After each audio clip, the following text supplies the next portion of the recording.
Well,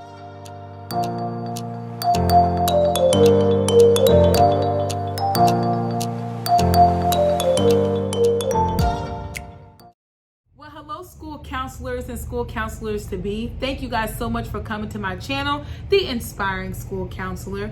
And today, as you can already tell from the title below, we're going to be getting into another Talk It Out week review, where I'm going to be sharing just the ins and outs of my week, from individual counseling, small groups, 504s, all that and above. So I'm excited to be getting into this with you guys. Hopefully you guys are excited too. And you guys are actually in for a treat, because I'm not just doing 1 week review, I'm doing 2 weeks in review, because you guys actually have fell behind on doing my Talk It Outs each week. And so I want to just get back on track and just catch up.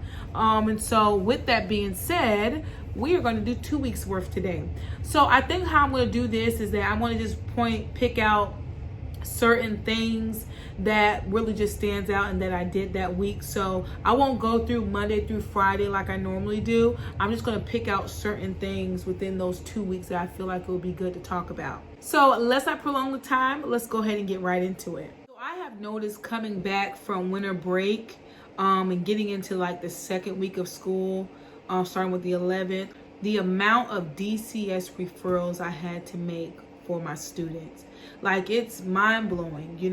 Usually if I could think back last year, I probably had to make maybe 2 DCS referrals, but this, going into like these past 2 weeks, it has been like 3 or 4 DCS referrals that I had to make. And one thing I must say is that you will definitely find that where you might have to make more calls, especially when it's after a long break. The kids that just got finished with winter break, they're coming back to school. And so you might notice some things, or the kids might then feel comfortable to where they can let you know what is going on with them or what has taken place with them. And one in particular, I had to collaborate with the school nurse, because there was a student that went to her because they were having some personal issues in their lower regions. And so it was just very alarming, the different things that this child was letting the nurse know that was going on with them. And so the nurse was like, you know what, I'm going to tell this school counselor. And that's when she let me know what was going on. And so me and the nurse, we kind of just tag team together. She was able to do the necessary things that she needed to do, and then I was able to follow up with the SRO and also making a DCS referral. Now, when it comes down to making a DCS referral, I have heard where a lot of people said it's better to call DCS and put it in that way than for you to do it on the computer. But let me tell you guys, I have experienced the best service when I'm actually filling it out online. I don't know why that is, but that's just my experience. And so I have had it where I would put it in one day, and then the next day the child is assigned a case manager, or it's letting me know that they are not assigned a case manager. And so far, from all the DCS reports that I had to make, they have been assigned a case manager. So before I called the DCS and I talked to SRO, I wanted to make sure that I talked to the student, and I wanted to make sure I pointed that out. So I talked to the student about what was going on and how they were feeling and everything, and see if the student would tell me anything. And then that's when I followed up with the SRO and the making the referral. So another DCS referral that I had to make was on a student that did not want to go home after school.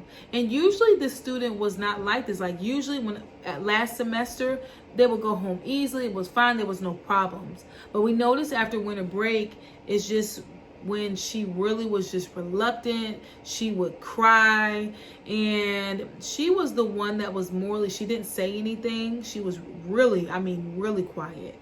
She didn't care who you were. She hardly talked. You had to bribe her to get her to talk. And so I would talk to her. A teacher that also knew her, that had her before, would talk to her as well, and just trying to figure out why she didn't want to go home. And eventually she told us that she was scared. And so we asked her, of course, why and everything. And all we would get was just, I don't know. So it got to the point where we actually got the SRO involved. eventually we ended up having to call DCS and get DCS involved.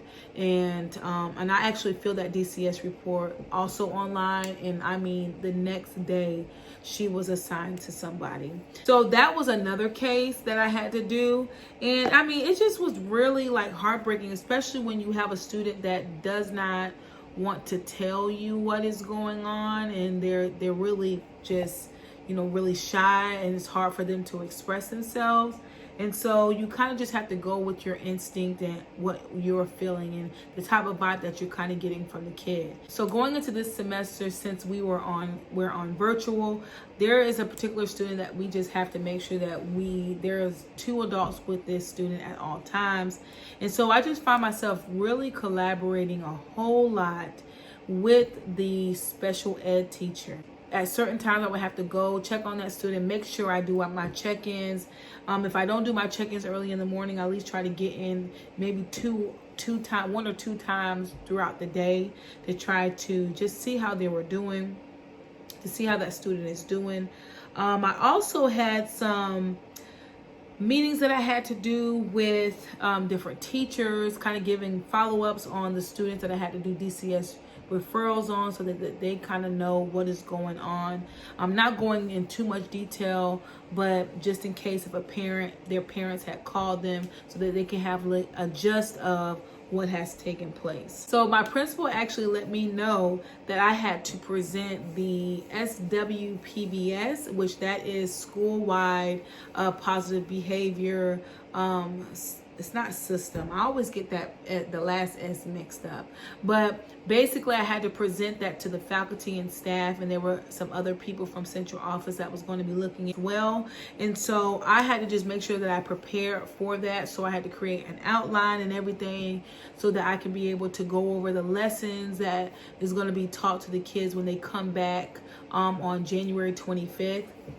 Which I don't know if I let you guys know this, but if you did not watch my last Talk It Out, when we came back to school after winter break, it wasn't where all the kids could come.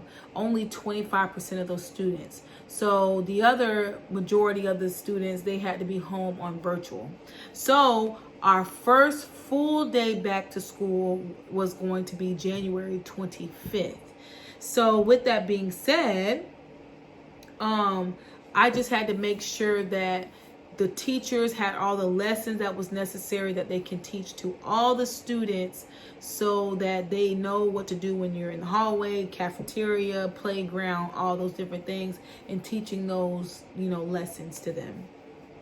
Also, you guys, I thought I wasn't going to have to do the school store this year, but we decided to go ahead and go forward with the school store. It gives the kids something to look forward to, especially with all this craziness taking place, trying to recuperate from COVID and all that stuff like that. And so we decided to just go ahead and go forth with the school store. So I'll be showing you guys some clips on that. The week of the 18th through the 22nd.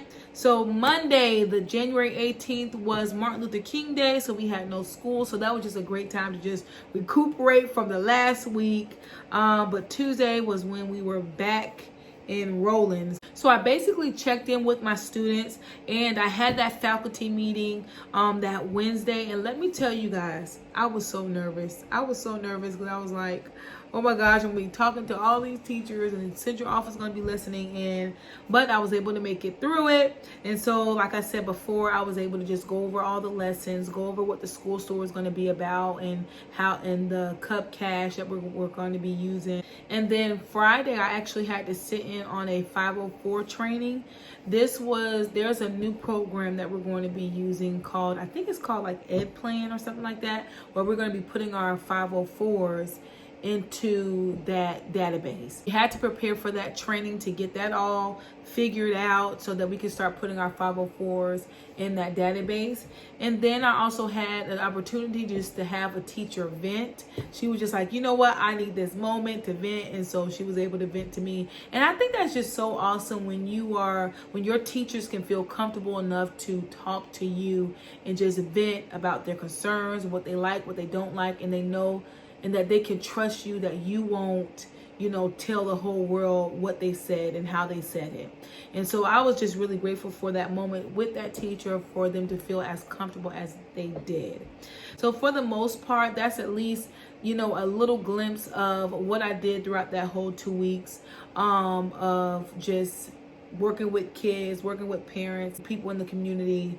And so, yeah, that's pretty much the gist. So I hope you guys enjoyed this video. I thank you guys so much just for everything. You guys sitting in, watching my videos, you guys liking and subscribing. I really appreciate you guys so much. And also when you guys leave comments, I just really thank you guys. You guys are just awesome. So if you have not subscribed, make sure you subscribe, and also make sure you hit that notification bell so that you can be notified every time I upload a video. I thank you guys so much for your time, and I will see you next time.